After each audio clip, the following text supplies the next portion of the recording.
Big opening, pass 5, pass 10, Vermont's a man, and he goes all the way to the 15-yard line. 17 yards out the Terror. Welcome back to Believe in Badgers on the Believe Network, presented by BetOnline.ag and Oak Bridge Wealth Management. I'm Matt Perkins, joined, as always, by Badger legend, the Hebrew Hammer himself, Matt Bernstein. Bernie, how we doing? Yeah, buddy. I mean, we're so close. I literally watched a preseason Jets game last week. So I know, SweetFeet. That's not what you want to hear. But, like, football's back, baby. And I'm excited. Even though, dude, let's be real. Those games are not worth watching. And James, we don't have to go in there, but I would love to know what it's like to play in them. Like, do you take it seriously? It's serious. It's not serious. Like, no, we have things to talk about, but I would actually love to hear your thought on this. But as we dive in, I am so excited for Badger football. Yeah. My expectations are through the roof. I know everyone else's. They shouldn't be there, but I'm super pumped for this team. 12-0, baby. We're going to the Super Bowl. We're going to the playoffs. We're going to win everything. Hey, it's pretty much going to be a Super Bowl in a couple of years, man. It's not going to be national championships. It's going to be like the NFL. I'm excited for the Badgers, too.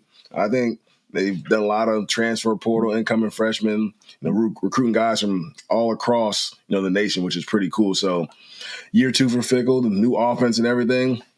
Gotta hope it's gonna be better. At least I think it should look better in year 2, but just gotta wait and see. But when it comes to the preseason games, yeah, you take it serious for sure. You want to take it serious, get your reps, and want to get out of the game. That's pretty much how you want to do. You want to stay healthy. You don't want to be in the game the entire, unless you're a young buck, then yeah, that's different. You know you're going to be out there for pretty much the entire game. But it's all about capitalize on those minimal reps that you may get and just executing. Because I know with Bill Belichick, if he didn't, they might leave you in there a little bit longer. So that's just how it goes.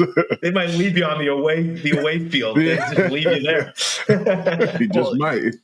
You guys all know that voice. It's James White, our good friend, Badger legend, Patriots legend, host of the Money Down podcast. We are so excited to have him back on the show here. So we're obviously going to be talking Badgers, talking NFL, and just chopping it up like usual. But before we get into it, want to remind everyone that we continue to be presented by BetOnline.ag, the world's most trusted betting platform and your number one source for everything football. Preseason NFL is here. College football is about to kick off. BetOnline has every stat, every matchup, and even live odds and spreads while the games are being played. Do you think you know your stuff? Get in on our winner-take-all $300,000 NFL Survivor pool for the upcoming season. When the game's over, head on over to the online casino. Get in on a game of blackjack or poker. Unwind with one of our over 150 slot games. Whatever you want, they've got it over there at betonline.ag. Head on over to the website. Use the promo code BELIEVE to get in on the action. Bet online. The game starts here. And don't forget to get your money right with our main man, Chris Anicetti, over at Oak Bridge Wealth Management. If you are a current or future professional athlete, he is the guy to go to. You got NIL deals? Get your money right now. Don't waste it. Get in on the ground floor with the money with Chris Anicetti. He is an expert. NIL, professional contracts. His team will make a bespoke financial plan for you to make sure that you've got your money right and you can focus on what you do best, which is perform on the field. Get in touch with Chris on Instagram at oakbridge_Anicetti. That's oakbridge_ANICETE, and over on their website at oakbridgewealthmgmt.com. Oakbridge Wealth Management and Chris Anicetti. James, how important is it to get your money right as a professional athlete? It's maybe the main, I know playing is, very, very important, but those financials are extremely important, especially now with the college kids. You're 18, 19 years old, getting a ton of money or so, a couple $1,000s put in your pocket. And I know when I was in college, you get that scholarship check, it's gone in a couple weeks, before the month is up, before your next check is there, just because you have another check coming. You didn't really think about saving it. I know Warren, who's on our Money Down podcast, he's probably one of the few guys out of all my teammates that I know actually put money to the side, was trying to save it. All the rest of us is just, hey, I got $1,000, to pay my rent. Got $400 left. Go buy me some shoes, give me some food, do all this stuff. Then it's gone. So we just got to be smart, man. You want this money to last you for a very long time. The game of football does not last forever. It comes to an end for all of us, and you're not going to be getting those big checks, forever. So you just got to make sure you're maintaining it. Make sure and nothing wrong with spending, having a good time, taking care of yourself, but you got to be smart. Got to save something from a rainy day, like my dad would always say. Bernie, what was the most ridiculous purchase you made with that scholarship check? First off, it might have been less when I was there than when James was there. Definitely probably was less. You know what? I'll tell you what. For me, it was upgrading my living situation. So I lived on top of on Blockbuster on State Street 1 year. And it cost, I think, $575. My check might have been $800 something. It was less than $900. Yeah, that was almost all of it. I mean, I had like $300 after that to try to live off of. For the what month, you would do is just eat at the all the time. You'd eat as much as you could at the stadium. And listen, and I'll be upfront. I came from an area that my parents did pretty well, but my dad was like, "Dude, I'm only giving you $300. So like, when you're out of that, don't call me until the first or the second." So I wasn't at. I think I had an advantage, but still, that thing was gone on rent, and then you had to pay bills, and then there wasn't much left. I mean, your tab at Wando's is not going to be $0. You just got to hope other people pay for them for you. That's Listen, there was not one person, and we can go. This is a dark hole, but was there to say, "Hey, dude, football ends for you one day. Be smart." There was not one person there that said, like, "Dude, the day football ends for you is going to be one of the hardest days of your life because your identity's kind of stripped." And there was no one there that said, "We're giving you $800. You don't need to have all of this. What should you do with it?" Yeah. I had no idea what financial longevity is. I know we're kind of talking about something so much more different, but it's true. Like, could I have taken $20, $15, and put in the stock market in some whatever mutual fund? Probably. I'd probably be pretty happy right now. That was 20 years ago. I didn't do it. So get your money right. 100%. But also enjoy your life. Like, you never know when it ends, and it's not forever. So you got to have a good equilibrium. That's all I'm saying.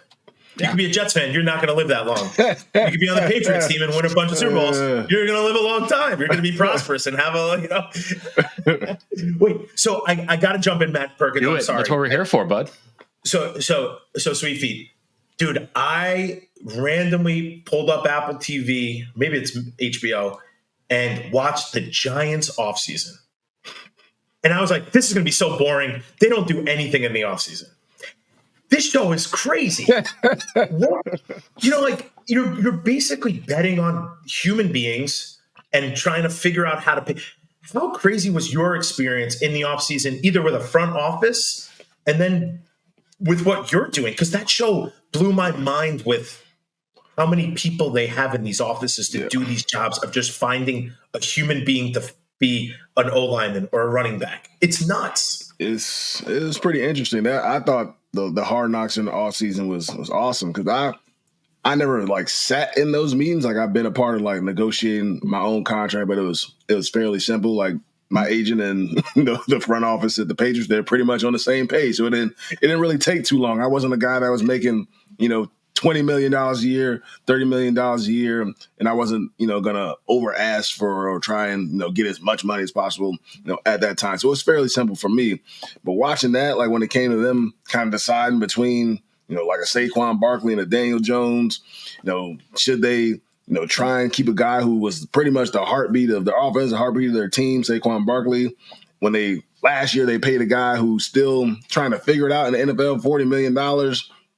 And now it's like that we paid him, so we gotta see if it's gonna work out, that type of thing. That's essentially at the point that they're at, and it's pretty interesting to see like they're having conversations like we have on our couch, So that's that was the most interesting thing, and a lot of people looking at it like, man, I could be a NFL GM or I could be sitting in the NFL office, but it is difficult. There's a lot of nuance to it. There's a lot of fine print, and some guys are working the cap, some guys are assessing the players.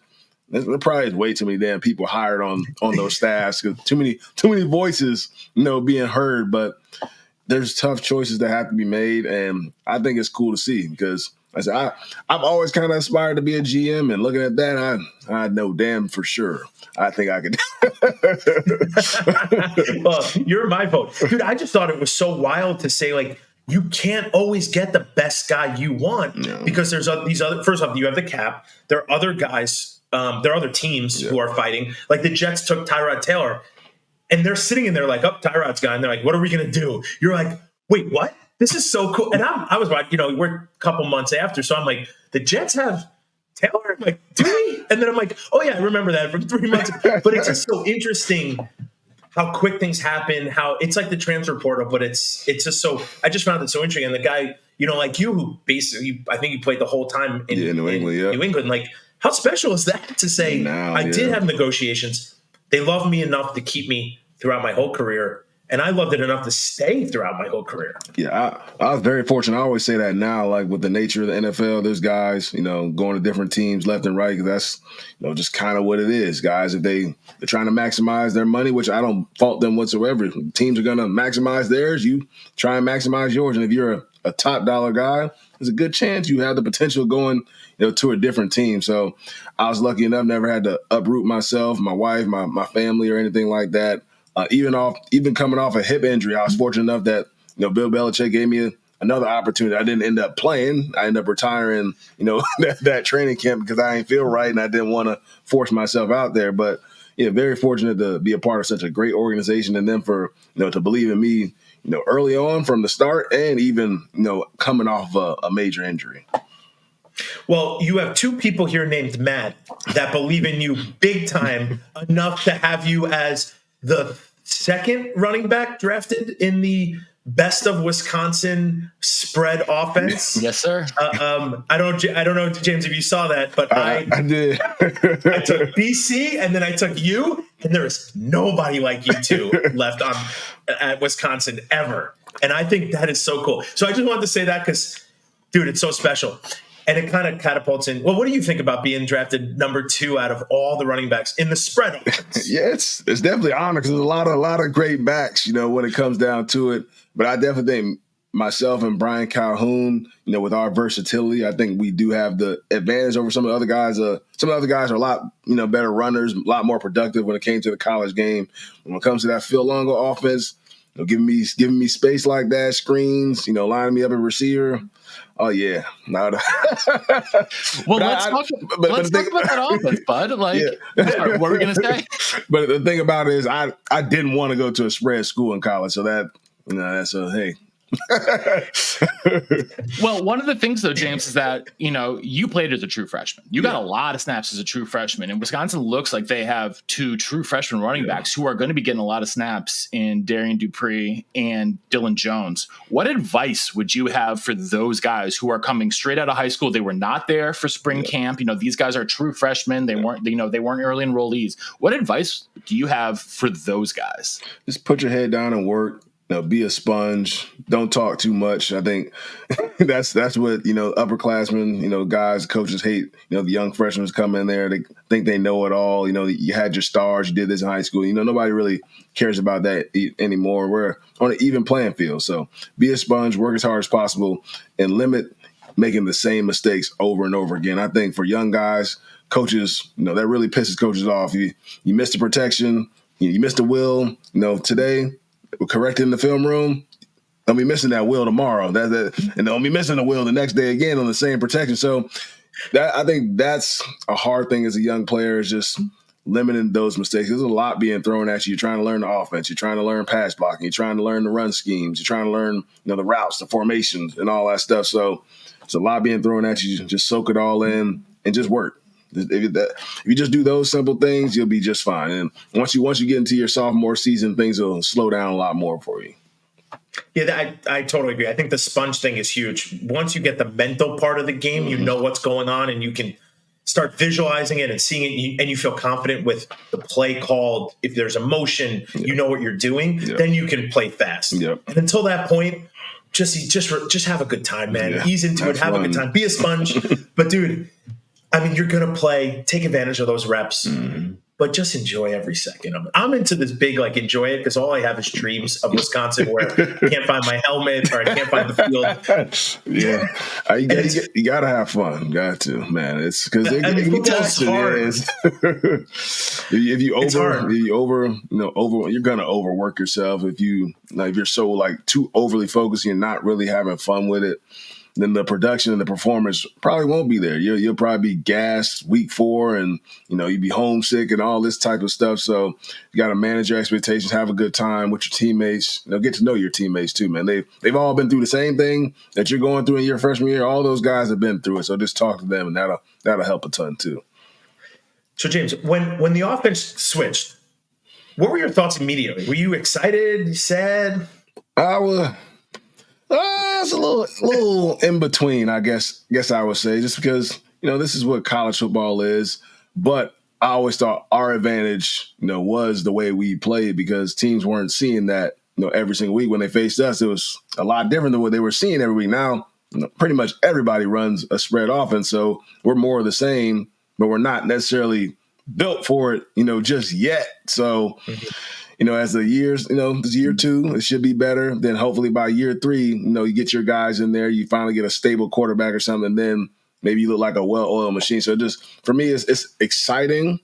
I still wish we would, go under center a little bit more, use a fullback, every now and then, what I mean? I wish those things were still, incorporated. But I know the game has changed a ton. The NFL's like that. Some teams don't even carry a fullback and all that. So I understand it. I just wish it was kind of like, especially in year 1, I wish there had been more of, still the I formation, using your tight ends and having your spread offense, just because it's hard to completely, you have a personnel who was built for 22, 23 personnel, 13 personnel, and then you're like bringing in a ton of guys to try and run 4 wide and all that stuff, 11 personnel. It's going to be hard. It's taking a lot of time to get adjusted. And you had a big ass back, back there as well. Put him in a different spot. I'm sure he was not uncomfortable, but doing some things that he necessarily didn't do before. So I would say I was kind of in between on it. Do you think that this year is still a step to being a much better offensive year, or to being that offense, or is it we should be good right now, like we should be ready? I think it's going to be another step, because you have new quarterbacks. Once again, a guy transferring in. I know you have Braden Locke. He was there last year, second year in the system. He played pretty decently. When he got his opportunity. You have some receivers returning, which is nice, because I thought the receivers really underperformed aside from Will Pauling, all year long, where there was drops, just not getting open. Year 2 for these guys in the system, a guy like CJ Williams, who we were expecting him to, come in and make an immediate impact type of thing, wasn't quite that. Year 2 in the system, year 2, at the school, we need to see that, kind of ramp up some. So I think it'll be better, but I still think it's, building blocks 100%. Yeah, absolutely. And I think that, obviously Phil Longo named Tyler Van Dyke the starter, which we kind of all expected. But he was named the starter, I think, yesterday as we record this. We all knew it was happening. I'm excited because Van Dyke is someone who can drive the ball downfield, I think, a lot more than Mordecai. He's got a bigger arm, and I'm hopeful that opens up things underneath even more for Pauling. I guess for me, the big area of concern, there's sort of 2 areas of concern. First one is the lack of depth on the offensive line.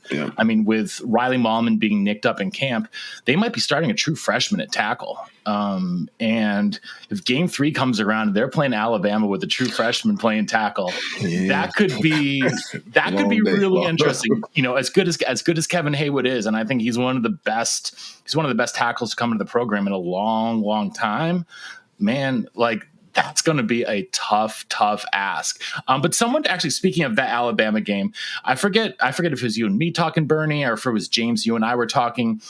The Badgers get Alabama in the 3rd game, but it will only be Alabama's 2nd game under a new coach. They have a bye week before Wisconsin. Do you think that it hurts or helps Wisconsin that Alabama will have the bye week but only 1 game before under this new system, or does that rest even early in the year really help?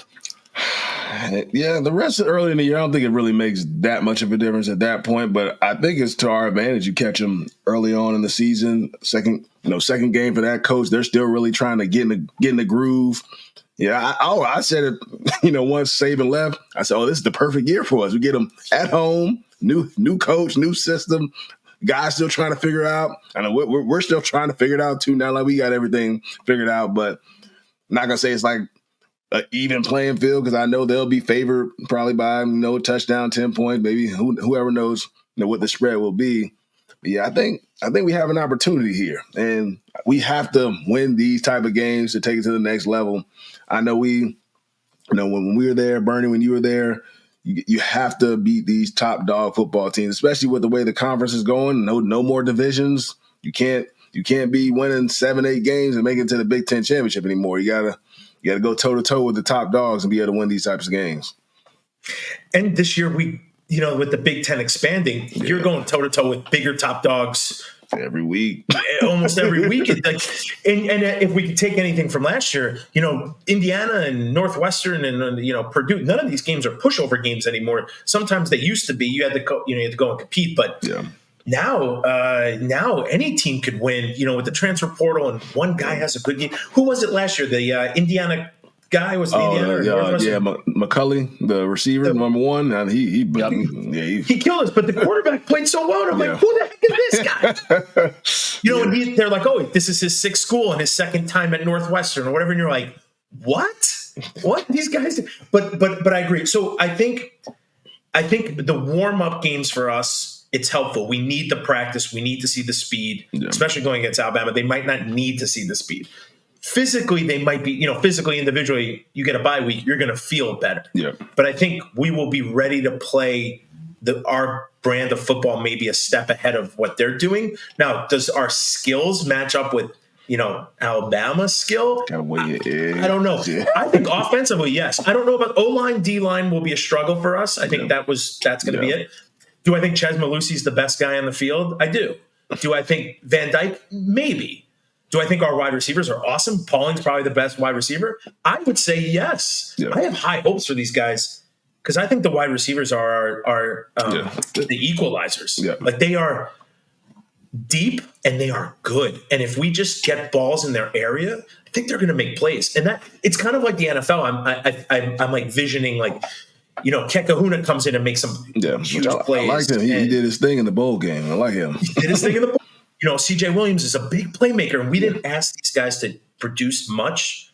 But I think this year we're going to ask them, and I'm hopeful that they do it. I think they can. But Ches, to me, is going to be I think if he stays healthy, dude, and James, I'd love to hear your thoughts. He's going to be unstoppable in this offense. He was early on in the season. He was a big part of why they won a few of those games early on, ripping off long runs. I mean, he fits, this type of scheme perfectly, and I hope he can stay healthy. He's a guy who's been at the program for some years now. He brings that leadership. He brings that performance. And when you have a guy like that, really carrying the load, I think it makes it easier on the quarterback, it makes it easier on the receivers and all that. Because the last year we ran the ball okay, but the passing game just was very inconsistent. And at times it was a quarterback, at times it was offensive line every here and there, and a lot of times it was receivers. So I need those guys to really take it to the next level. When you play teams like Alabama, you get behind a defense that may only happen one time. Got to make the play. Got to make it. Like no ifs, ands, or buts about it when you're playing those types of football teams. I'm truly excited for that matchup, man. I know it's going to be electric. I mean, the biggest thing is going to be Milroe. You gotta find a way to contain him. So defensive line, linebackers, you got to be on your P's and Q's, and when you get there, you got to get them down, man. Let's not jump to the 3-3 yet, because I got a lot of questions for you about that. Wait, but James, the one thing I'd ask you is, if we do go to a freshman tackle, in your experience, how important is it to help him as a running back? We played Carlos Dansby one year, and the whole entire spring was chip the D end. Yeah. We didn't do any of that last year. We left to meet guys on islands that shouldn't have been on there. In your career, what was it? Were you ever asked to do that? How important in the NFL with some of those dudes was it to just give them a little shoulder and elbow just to slow them down? Oh yeah, I mean, Josh McDaniels was a master, at handling, very good defensive linemen, or we had, an inexperienced player filling in at guard, an inexperienced player filling in at tackle, maybe for 1 week. As much as we can, the slide is going to go to them. Like if there's a freshman left tackle, if there's no blitz coming off their right side, or quarterback better send that protection that way so we have some help from the guard if 5 men aren't rushing. And as a running back, you have somebody there on the edge who's inexperienced. Your protection doesn't come, just do anything. You just bring your presence. You may not even have to hit them every time, but just skim them, make them feel like you're going to chip them, just make them think about it. So there's different ways to handle it. give those guys some breather plays, some rollouts to, make sure he's not just one-on-one every single time, move the pocket, whatever it may be to help those guys out, especially, when they're playing their first, big time game against some top talent. It's going to be tough. But as much as you can, you want to give that guy as much help as possible. He rubbed that elbow into those ribs. Times. Those D-linemen are. You take him out, you take a guy out. Yeah. They are very unhappy with that. No, I think that just has to be part of the game plan and I didn't see it last year, which Matt Perkins, we've talked about. I was concerned because usually you would know, hey, this is a brand new guy going against some dudes. And we saw it against Washington State, man, because they had those two future NFL, DNs. And what's the back was not helping. And to me, that needs to it just needs to be part of the equation. Yeah, got it. It just like threw me for a loop. I'm like, guys, you have a back. Let him just step in and help out a little bit, not a lot, just once in a while. You throw it in there, you chip them once. These guys don't rush the same. Yeah. So I'm hopeful for the offense. I think year 2 with Phil Longo, they're going to be on a whole different level. Yeah. I'm excited about that. I'm hoping so. I'm a little nervous about the other side of the ball and not the special teams. I'm nervous about the defense. So, James, my first question to you, and this is what I'm very excited to hear. How many 3-3s did you go up against in your entire career playing football? None. Maybe I don't know if TCU was running like that type of thing. No, TCU was running a 4-2-5 when you guys went up against them, which is like a little bit, which obviously like a variation of it, in a sense. It's one of those quirky defenses there, but other than that, I don't think I have. But yeah. So my question to you is, it's so irregular. It's so unique. Is it too unique? Is it too irregular? Is it, are we going to be able to be confident and consistent week in and week out with a defense that no one ever sees, nobody plays? I'm not going against us. I actually think Tressel's a great coach.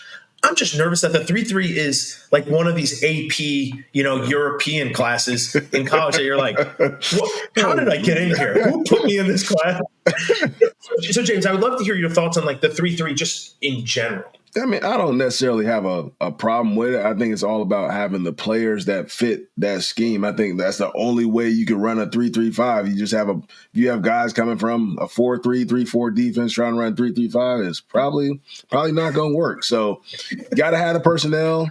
Got to have some good defensive backs back there. Have some defensive tackles, defensive ends who can really take on two blockers or be disruptive. And your linebackers, they got to be able to run, make plays, and rerun plays quickly and which I think they have guys who can run and get to the ball and all that. So I think that's what it comes down to. You got to have the right guys that fit that scheme. I don't have a problem because it can cause confusion, for a defense. That's what I think. That's why guys or coaches run that scheme, is to cause confusion. Oh, is he a linebacker here? Oh, he's standing up this time. Should we consider him a defensive end? Is he a rusher every time? You're moving guys all around the place, and I think that's what they're trying to do. And if you have the guys that can fit that scheme, it can be effective.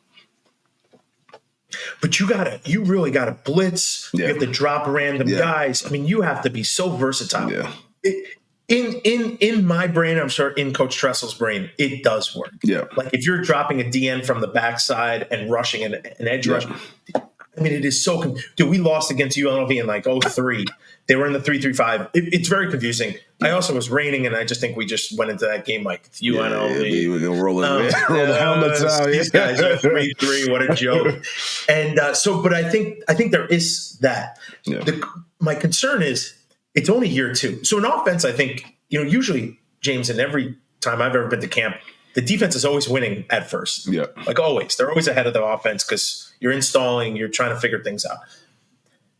I'm just nervous that year 2 might not be that much different. I think our players are different, and our skill is different there. I think our DBs are awesome. Yep. I'm nervous that we still see running lanes, and we're still getting gashed in the front. That's the hard part about 3-3-5 is when you have 3 defensive linemen and everybody else is off the ball. That's some favorable run looks for a lot of teams. So guys have to win those individual blocks. That's why I say those linebackers, just a lot's going to be on their plate as far as reading the play out, being decisive, and really playing physical, when it comes to the run game. Because guys are offensive linemen, those guards, they're coming off to you. They're getting to you. So you have to be able to defeat those blocks and make the tackle, at the same time. So yeah, I think a lot of it's going to be on the defensive line, linebackers. I think the secondary will be excellent. If they can find a way to slow run games down, I think they'll be okay. Well, I mean, I think the linebackers have to be beating those offensive linemen to the spots because last year I think it was just too slow. Bernie, I don't know how many times we talked about run fits and how slow they were. Peeking the wrong way and getting caught in the wrong places. And it's going to be interesting, I really think, to have Jaheim Thomas at middle linebacker because look at his body type, you look at his athleticism. He is like the opposite of what we saw from Muma and Jordan. And don't get me wrong, like those guys are good football players. Different. Yeah. But those guys are 3-4 inside linebackers. They are not 3-3 inside linebackers. And it's crazy, especially as someone who didn't play at the collegiate or pro level, to see just how different the responsibilities are for a middle linebacker between even having 3 down linemen, just having that one difference in personnel can be such a difference in responsibilities. And so I'm excited to see him and see how he's used because I know also on third down, he's probably going to be an edge rusher. I mean, he's 6'4", 250, something like that. Like he's explosive. He's had a lot of, he has experience in the SEC as well as in this system under Coach Fick and Coach Tressel when he was at Cincinnati. He's sort of like the piece to me that I really, if he can play at an all Big Ten level, I think this defense can be, a top 3 unit in the conference. But I think a lot of it is going to come down to him. And then what can they do on the defensive line? Because, Gio's gone. Rodas is gone. They've got James Thompson, who was the best defensive on the lineman team, is back. And he's a beast. But everything else is a big old question mark there. And that can be really scary. Yeah. It is scary. What do you mean it can be? I'm scared, man. Yeah, edge rushers definitely going to be huge, too. Going against a lot of these spread teams that can air it. I think got to have guys that can get to the quarterback off the edge. I know Peterson is very solid at that, but other than that, I'm not sure if a guy has really proven himself as a very dependable edge rusher. So if you can find another guy on the other side that can really get to the quarterback, I think that helps a ton because I feel like quarterbacks had a ton of time throwing that football last year. So yeah, whether that requires us blitzing more, which I think with a 3-3-5, you can cause confusion with that, whether it's, doing exchange blitzes, sending Chaney up the middle, dropping Peterson off the edge, some stuff like that. I think that's where they have to do a little bit more if the guys can't create pressure, just rushing 3 or 4. I agree, Jay. I mean, it's got to be complete disruption, complete confusion. Hunter Waller's lined up as a linebacker. What is he doing down here? Guys lined up crazy places, a lot of movement on the front, a lot of confusion. I don't want to say it's gimmicky, but it's a lot of like things that we need to win on. Yeah. And we can't. Last year, I thought we were very vanilla. We lined up, we didn't do a lot of different things, and we got taken advantage of. And I want to see us be more. I think the 3-3 is an attack defense. Yeah. And you can lose in an attack defense, but I want to see us attack. Yeah, I don't want be us more to be aggressive. Be more aggressive. Like, don't be passive. I think that's to put our guys on islands. Yeah, that's we got a lot of good dudes, and I think they're might be our best skill. Yeah, so put them on an island. Yeah. Let's go get them. Yeah, I mean that's what it is. If your secondary is your strength, look, those they got to hold up, and we're gonna try and get to the quarterback with 5 a lot of the time, or maybe even 6. You know what I'm saying? I think should be the priority for them. Only if these guys can't find a way to get after the passer, throughout the year, you have to start to blitz them. Guys can't cover for 4 or 5 seconds, no matter how good you are. These guys are too good. On the outside, there's too much space out there. The guys lining up guys all the way on the sidelines and all this other shit. You need it's too hard to cover for that long. So definitely got to find a way to create pressure. Well, especially with the Big Ten expansion now having teams like Oregon and USC and Washington who are wide open. What are your thoughts on just sort of Big Ten expansion in general? Are you excited about it? Or are you like me and my slogan is make the Big Ten 10 again? I want to get rid of Nebraska and Rutgers and Penn State and Maryland. I don't want any of these other teams. Make it, but how do you feel about Big Ten expansion? Then do you feel like this switch to the spread and the 3-3 is kind of necessary with that expansion in order to keep up with some of these new teams? I would love for it to be, the original Big Ten, but it's like I said, it's a different day and age now. Everybody it's all about those dollar bills, first and foremost, and then you want to see the best playing against the best. Week in and week out. You don't want people playing against nobody and they're undefeated. Then you got to decide whether they should make the playoff.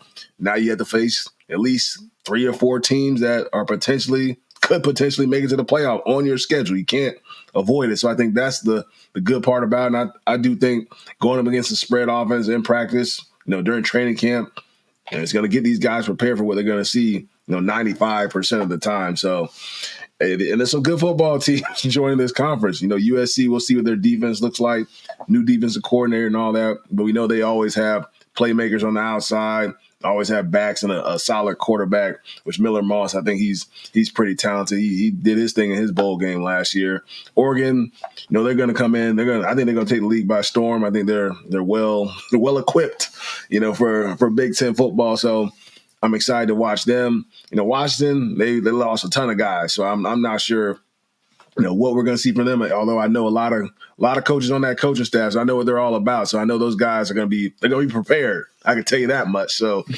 I don't know any players from Washington at the current time, but I know dang well they're learning some good football, and those guys will be a tough out because they're going to be coached very, very well. So, and UCLA, I'm not sure what they expect from them.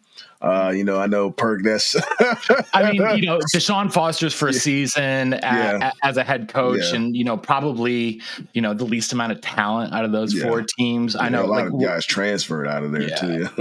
Washington's interesting because they got your guy Steve Belichick over there. Running the defense. Jed Fish at Arizona last year, worked miracles. They got Will Rogers, the quarterback from Mississippi State, who knows how to sling it. We know that. Like he can throw it around the yard. So they're going to be an interesting team. But, the fact that, Oregon and USC, probably the 2 stronger teams, Wisconsin has both of them on the schedule, Oregon at home, USC on the road. I wish I was going to be in LA for that USC game. I don't know if you guys have played or been to the Coliseum before. It's a fun place to go to a game, fun place to play. It's not the Rose Bowl. It's the other place in LA, but it's still a really, really cool spot to go play or take in a game. So I'm really excited about that. Wisconsin having 5 ranked teams or preseason ranked teams, I should say, on the schedule. A lot of fun, stuff, but that also gives, I think Wisconsin the opportunity to really make some noise. And I think that in some ways it's a good thing that Wisconsin is coming into the season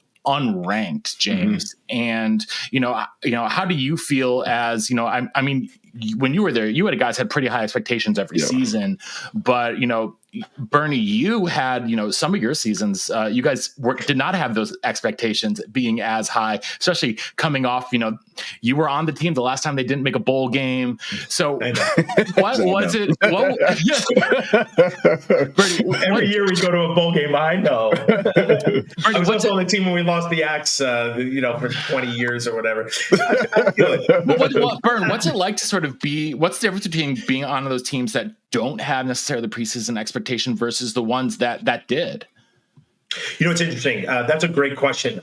And James, I'd love to hear your thoughts. But for us, it was, when you don't get, first of all, everyone's pissed. Coaches are pissed. The wives are pissed. Their kids are pissed at you because you didn't do it. But I think you're also pissed. I mean, you're also pissed.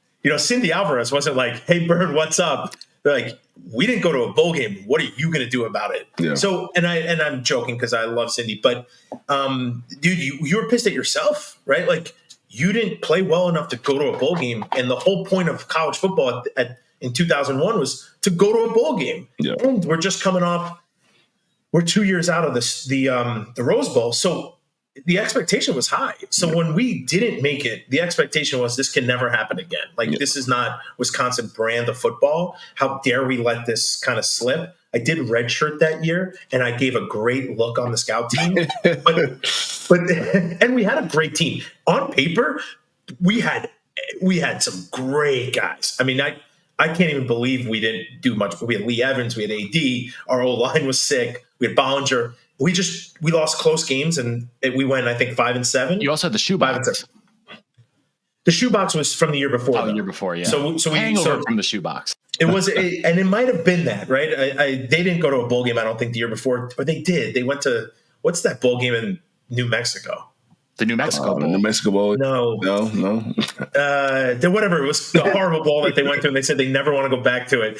But I think like you just take all that hate and all that, people are all over you and you're pissed and everything's elevated. Coach, JD was on fire when we didn't go to the bowl game.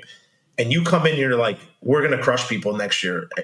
And James, I don't. You're a very calm, collective dude, and I think I am now. But when in college, when someone was gassing you up to be like a killer, dude, there's got to be an outlet for that. And I think it was on the field for a lot of us.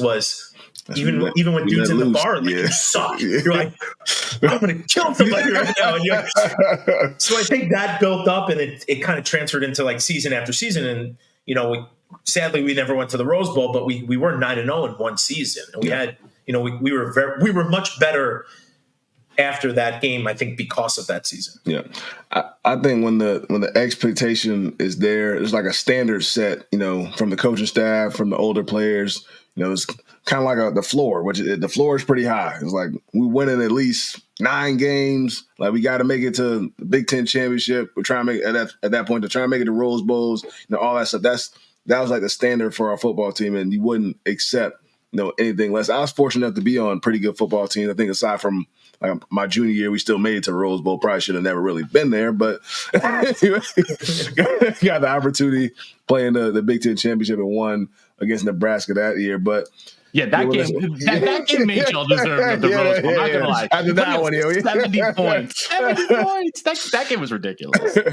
Yeah, but at that, especially in this day and age, I think when there's no expectation, when the coaches are starting to, everybody's kind of looking at the coaches like, all right now, like, yeah, 1 year down, we'll give you some grace with that, but you do that same thing again, everybody's looking at it sideways. Even the coaches are looking at the player sideways, especially now with transfer portal.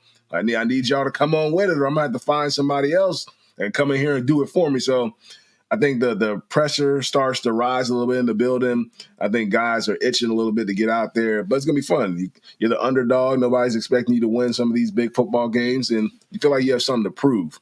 And I think they should feel that.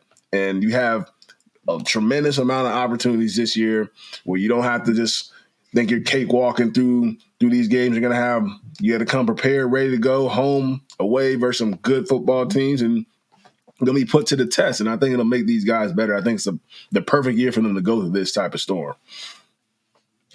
Man, I totally agree. You're coming in and no one expects anything from you, and you're going to UCLA, USC, you got Oregon coming, you got Alabama coming, and everyone is saying, you ever watch ESPN or you read the newspaper, everyone's saying you're going to lose. No chance, yeah. That, to me, I would be hyped in the locker room trying to get dudes up, be like, yo, we got to get in this weight room. We got to crush it. We got to take it to the next level. No, it's not fun until you win. Yep. And James, I don't know anything about the NFL. I was there for not even a second.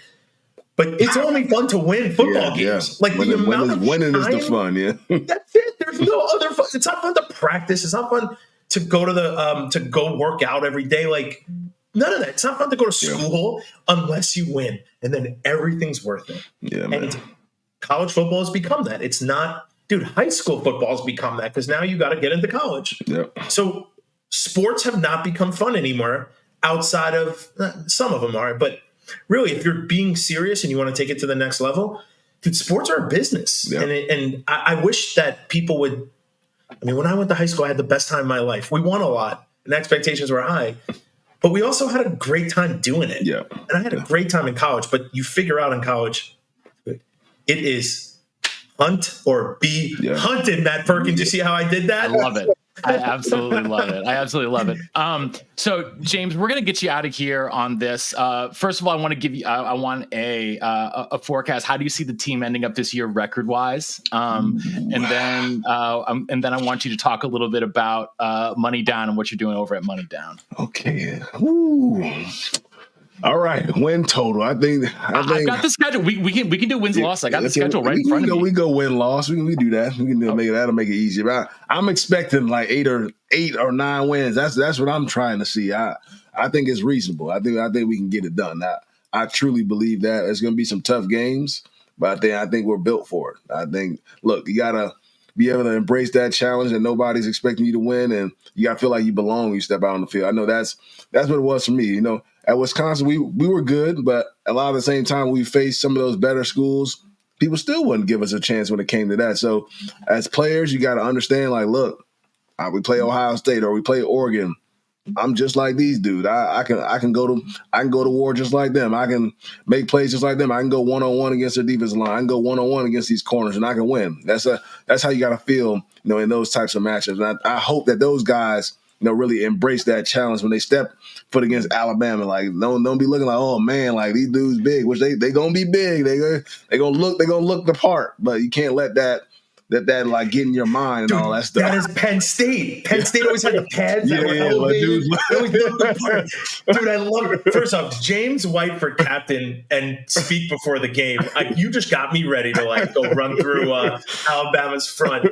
Oh man, listen, everything you're saying is 100% true. Play for the moment. We were recruited to Wisconsin for a reason. Yep. There's a play in these games and beat these teams. Yep. We didn't recruit you to just lose to Alabama. Nope. Like that's not why we brought you here. You make a difference, man. I'm ready to play too, man, with my helmet. Oh, then what we got going on with the Money Down, man. Shout out to my guy Perk right here. Been producing for us over the last several months, doing an excellent job. So you guys checking out any of the edits, see any of the stuff on YouTube, anything that is him putting in great work for us. But it's myself, you know, Warren Herron, Matt Perkins, Sojourn Shelton. You know, we talk sports, we talk life, you know, we talk business, a little bit of everything, giving back to the community. We're going to be hopefully doing some live shows throughout football season, you know, talking NFL, talking some Badgers, talking college football, you know, just having a good time, having some guests on there, like some former players, some current coaches. We've had, you know, Thomas Hammock on, head coach at NIU. We've had Brett Bielema on from Illinois, who is our coach, you know, at Wisconsin. So we've had some great guests so far, and maybe we get some active players during the season too. That'd be fire. That'd get some real live content from guys really going through it. But we've really been enjoying ourselves, and like I said, we'll continue to grow, and we appreciate everybody who's tuned in so far, and excited for more people to join us. Yeah, and you know, had some CEOs on the show as well, and I think, you know, the whole message of the show is like, you know, everyone has money down moments, right? Yeah. Everyone has, you know, a time of their life where sort of they had to put it all on the line, and we want to share those moments with other people and inspire, you know, and inspire the youth, inspire anyone who's listening to, you know, bet on yourself. That's the, you know, that's the catchphrase of the show, bet on you. And you know, we want people to be, you know, feel empowered and inspired to bet on themselves. So I think that's sort of like the whole impetus behind it. And, you know, as a producer, man, it has been so much fun to work with you guys. You guys crack me up. You drive me nuts sometimes because no one believes in the Bills. None of y'all believe in the Bills. And I cannot wait to prove you guys wrong there. But yeah, it's the best. It's the best. You know, I feel very fortunate that I get to work with Bernie. I get to work with James, and I just feel so fortunate that I get to do all this fun stuff with y'all. It is fun. And I love how, first of all, I love how you bring people's stories out, because that's something that people don't do. Everyone, you get asked the normal questions. How do you think the team did? Like after a game, you know, in the newspaper, they ask you the same questions. How do you bounce back? Like all these things, but you never know somebody. You know, we all have these experiences that you want to share and help. And I think the questions are deep questions that you guys ask. And I love the answers from some of these guys. Like it's great. And I love those stories being shared. Yeah. I think we want, like Perk said, we want to inspire people. Everybody kind of goes through a different journey. We all go through some sort of adversity. You know, some people go through a little bit more. Some people go through a little bit less. But we want to let everybody know that everybody's battling something. And there's going to come a point in time, you know, in your life where either you got to take that leap of faith or you're going to let that opportunity pass you by. We want you guys to hear from some people who are already successful, or some guys that are, you know, in that money down moment right there currently in life, and kind of let you know what they're about to do, and we'll see, you know, if it works out for them. But there's a lot of great stories that we've heard so far, man. We've been enjoying it. We want everybody to learn people, you know, on a different level. I know social media and all that, you can get a glimpse of, you know, what you think, you know, somebody's life is like, or what you think they're going through, and we want to let you actually hear from themselves, you know what they're doing and what they're going through in their life. Yeah, absolutely. Because a lot of times social media is like a person's agent, right? They, just showing the best parts, but we're trying to dig deeper than that. And just, get to the real and get to the truth. So we hope you guys are tuning into that, and we appreciate everyone tuning in to Believe in Badgers here on the Believe Network, presented by betonline.ag and our man Chris Anicetti over at Oak Bridge Wealth Management. Like we said, please keep tuning in, subscribing, rating, reviewing. Drop us some comments. Let us know what you want to hear about. Let us know what you want to be thinking about, and what you like about the show, what you don't like about the show. But like I said, we appreciate you tuning in. And so until next time, on Wisconsin. On Wisconsin.